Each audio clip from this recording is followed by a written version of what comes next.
I wish it Listen, were under better circumstances. I could just get into it because I know why you didn't call me here. listen.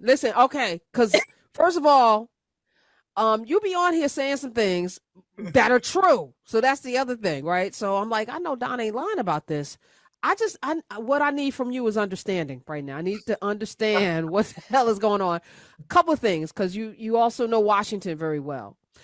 So before we get into Tim Scott, New Hampshire did a thing. They had a whole primary. Trump Mhm, looks like the runaway mhm. for the nomination, and it also, based on the polls, looks like even if he's in jail, Republicans don't feel like he did anything wrong, so they're still going to vote for him. That's correct. Where are we right now? Because he will probably be the nominee for the Yes, Trump is Republicans. your Republican nominee for 2024. He is your Republican Party's nominee.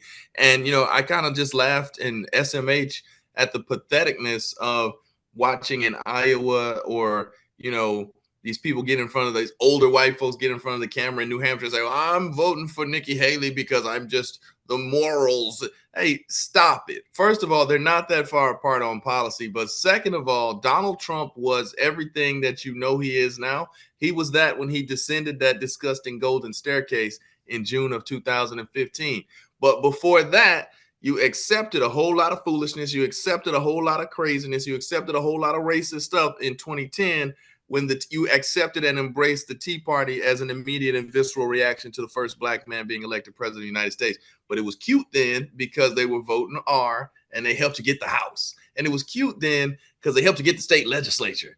But, those people eventually grow up in your party. So your party is the crazies. Your party is the Trump party. So there's no moral ground to be reclaimed now as some type of moderate Republican by voting for Nikki Haley. It's too little too late.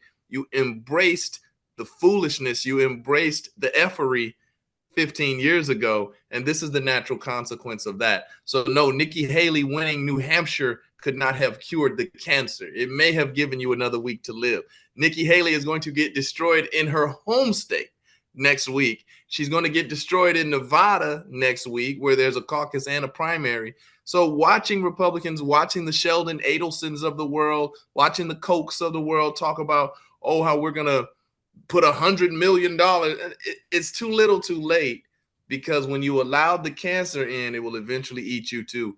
And it has. So Yes. just sitting back, watching, popping that popcorn and watching that debacle happen. Let me say I was optimistic for the first time this year about what's happening, because I said, oh, they effed around and now they Yeah, find it out. And for no, Biden to win and not be on the ballot, like like 62,000 people wrote in a yeah, name, which is very difficult to get people to write in a name.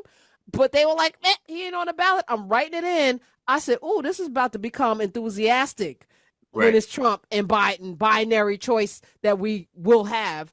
Maybe, because I want to ask you this question too. Speaking of South Carolina, Tim Scott's from South Carolina. Nikki Haley was the governor of South Carolina twice. He straight janked her. She appointed him to the Senate. She's the reason why he got his first senatorial, position. Nikki Haley did that. And he was like, nah, I'm going to Stephen from Django this. I'm gonna do this.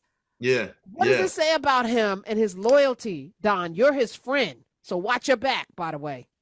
So first of all, just as a player of the game of this politics and public affairs, I would say I'm old enough to have been a young lobbyist for Budweiser running around Columbia in the state capitol and lobbying members of the state house, including Bakari Sellers, Tim Scott, and Nikki Haley.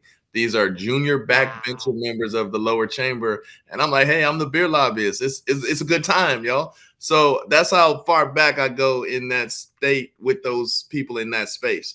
And so it was a remarkable thing for Governor Nikki Haley to latch onto the Tea Party and watch that white supremacist state elevate this brown Indian. That was remarkable to watch. It blew my mind at the time. Remember, she rose at the same time as Bobby Jindal. Then it was doubly remarkable and kind of courageous of her to elevate Tim Scott, because she didn't have to. She could have played the safe game and kowtowed to white supremacists in the state who really wasn't all that comfortable with her, i.e., she not using her real name, Nimrata, right? Um, She didn't kowtow to them. She went with her homeboy, who she was in the state house with, Tim Scott, right? By the way, I think for another time in another place, we'll have the conversation about Exotica, the black women's apparel store that basically created the Haley family entire wealth. We'll have another conversation another time about how her Sikh Indian dad could not get a job as a professor at Clemson or the University of South Carolina or South Carolina Greensboro and all the other directional schools. But who gave him a job? HBCU, Voorhees College, right? So when she says this is not a racist country, we know indeed that it's not only a racist country, we know it has been a racist country in her family's personal experience. So, we don't enjoy being urinated upon and called it, what I don't remember how the analogy goes. Don't pee on me and say it's raining. Oh, it rain. And oh, by the way, we smart enough, and a few of us are old enough to know that I know you lying, right? Because I know what Exotica was in Bamberg and Orangeburg, South Carolina, and we know who shot there and kept your family in business. We know who gave your daddy a job when he couldn't get a job nowhere else because he was a brown man with a thick accent, right? So when you say racism is not real, and it's never been real in this country, I mean, we saw Mother Emanuel just like you did, right? So it's amazing. Nikki Haley is not a sympathetic figure, is my point here, right? So yes, Tim Scott shanked his friend, but Nikki Haley doesn't command a whole lot of sympathy in the grand scheme of South Carolina politics. I will finish on this note. It is